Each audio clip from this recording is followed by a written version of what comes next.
Hi, I'm Alexa. That's Kane. This is my money tree. It's looking quite nice, but Kane is very not happy that it's on the desk and slightly in his spot. It's not. He's got more than enough room. So, the topic tonight, a comforting lie or the hard, painful truth. If you've watched many of my videos, you are probably aware of which one I will choose. But let's talk about why many people actually choose the lie. A comforting lie can be absolutely anything you need it to be. It can calm your nerves, it can make you happy, it can have you living in just oblivious to the other things going on outside of your little constructed world, what your brain has allowed you to learn. And when I say you, I'm talking in a very general manner. I'm not talking about anyone specific. I'm talking about all people. Psychology applies to us all. We do this to ourselves all the time. We will be like, it's fine, it doesn't mean anything.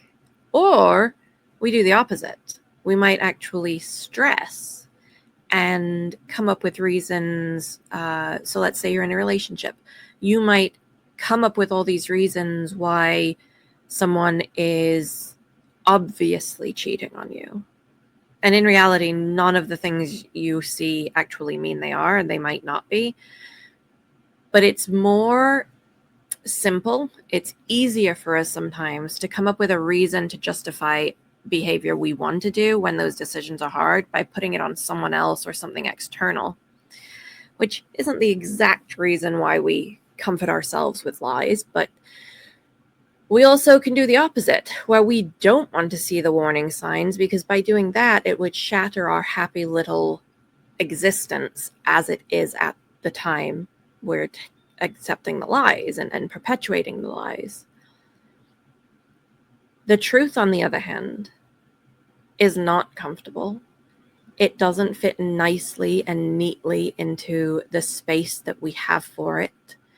It doesn't allow us to live in our space without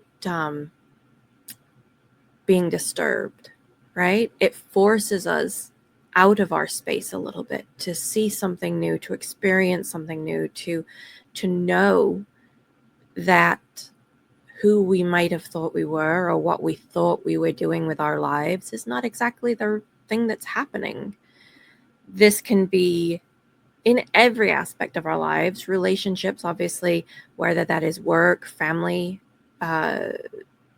intimate relationships, casual friends, any acquaintances. Everything we do with other people is some form of a relationship in the broadest sense of the word. We interact and relate with other people. Lies allow us to construct this image in our head of what we are and who we are and how we're doing it and how we're perceived and how, we perceive the world, and the world is what we think it is. The truth tells us that none of that is true, that we don't know everything. And it's not comfortable. But I would argue, and there are many people out there who would argue, facing the truth, as uncomfortable as it can ever make us feel, will lead to a much, much, much deeper appreciation and understanding for ourselves, for what we want in life, for who we are. There is a lot on display right now of people who don't want the hard truth. They are so happy with the comforting lie that the last election was just normal, that one side was not going to absolutely destroy or attempt to destroy this country, versus the other side that, by every action they have taken in their past, wanted to uphold the law and belief in the ideal of this country. There's people who still don't think they're so tightly clinging to the deception that what's going on is just normal and it's just politics. It's normal in Washington. It's not. We can't make you wake up. We can't make anyone wake up.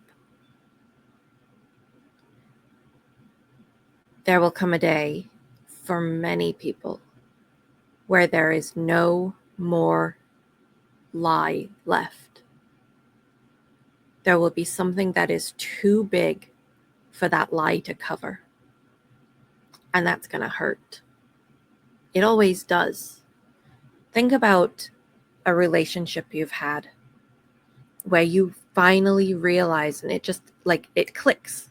You're like, this person doesn't care. This person did that on purpose to hurt me. This is over. Think about that and think about how that hurts. Think about how that, in some ways, can be a relief that you finally see the truth and you finally don't have to continue putting in effort. That is one feeling you can get from some of this. But a lot of the times it's hurt.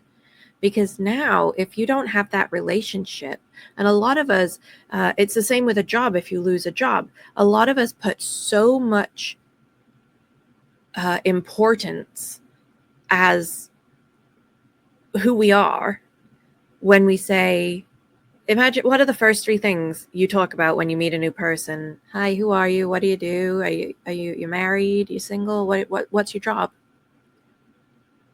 As if the job, the title of my job, tells you anything about who I actually am. It really doesn't. It doesn't.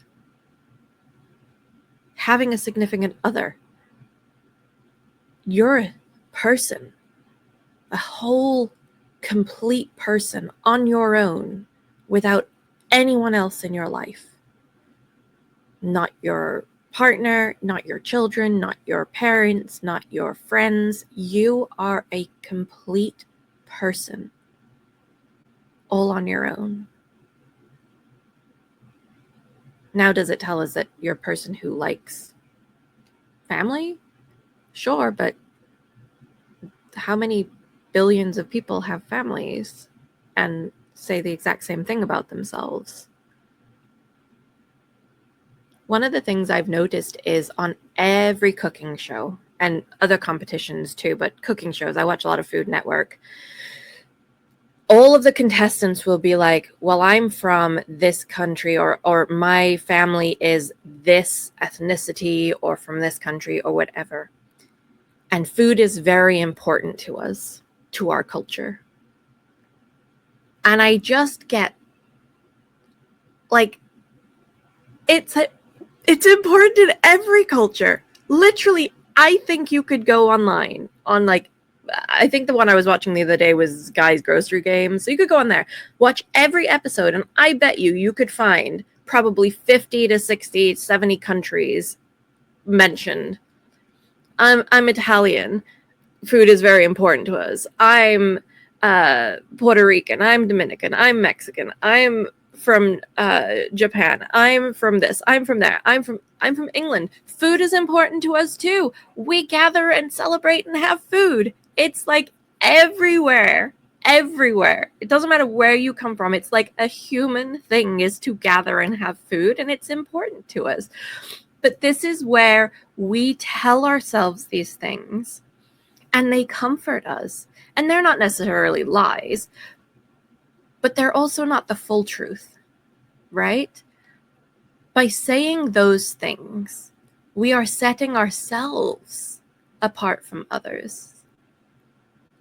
When I say, I'm an Everton fan, they won today, that's amazing. I didn't watch most of the game, I overslept, but I woke up and I got to see the goal and I was so excited and my cats freaked out. I'm an Everton fan. This is a label I give myself, right?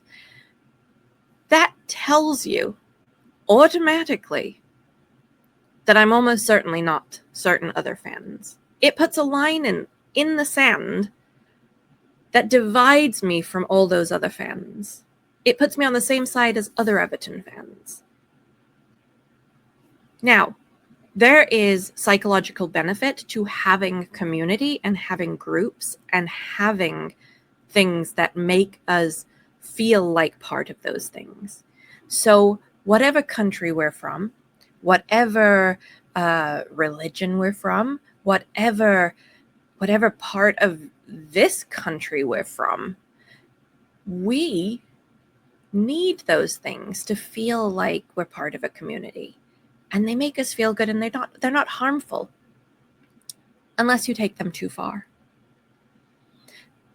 The too far is the line where you go from saying, I'm happy to be part of this community, to saying, if you're not part of this community, you are lesser.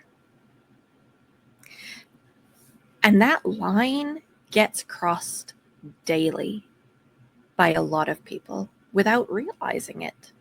I'm probably guilty of that at some point or other, in small, maybe medium, hopefully not big ways, but we're all guilty of it. But we tell ourselves, whatever we tell ourselves, that makes us feel good, that makes us feel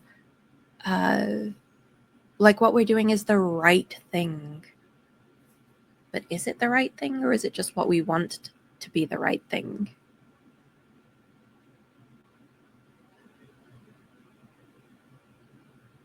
The last election was not normal.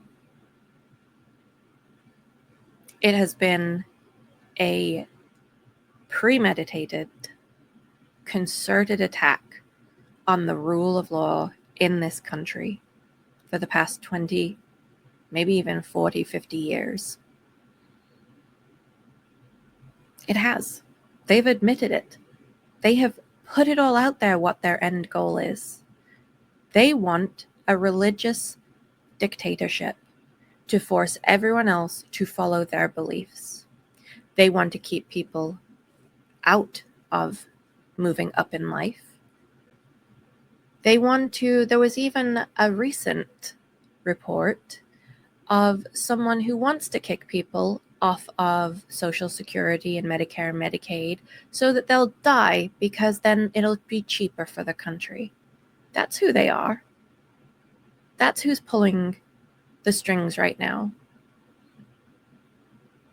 Billionaires who know that real power, it's not loud, it's not obnoxious and in your face. Real power is in the shadows and in the silence. And they have absolutely documented been doing stuff relentlessly for decades. And this is the culmination that we find ourselves in. And the comforting lie that too many people are telling themselves right now is when you are being warned, it can't happen here. They're only saying that to wind you up. He doesn't mean it. It can happen here. It can happen to you. They are not at all doing it just to wind other people up. And frankly, if people are out there doing stuff just to hurt other people, to wind them up, to make them upset and worried and fearful, why are you supporting a person like that? That's cruel mental games. Is that an uncomfortable truth? It sure is. And when he says it, he does mean it.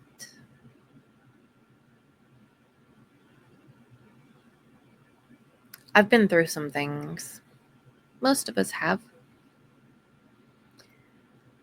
One of the things I went through was having to face the lies that I was telling myself and the actual cold, hard truth of my situation. And it was so uncomfortable. I didn't want to do it. I didn't want to admit to myself that certain things were reality, that certain things would never be. that they likely never existed. But I'm glad I did. Life is so much better when you step into that discomfort and you realize that it's not actually going to kill you. It's going to free you most of the time. It is going to give you room to actually get stuff that is better in your life.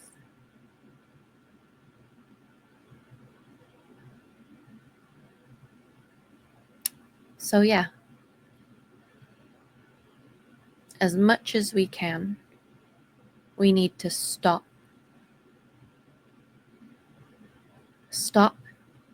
Stop choosing the comforting lie. Because those hard truths, they will set us free. If you made it this far, thank you. As always, let me know what you think. Drop a like, subscribe, share. I will see you on the next one. Be kind to yourself.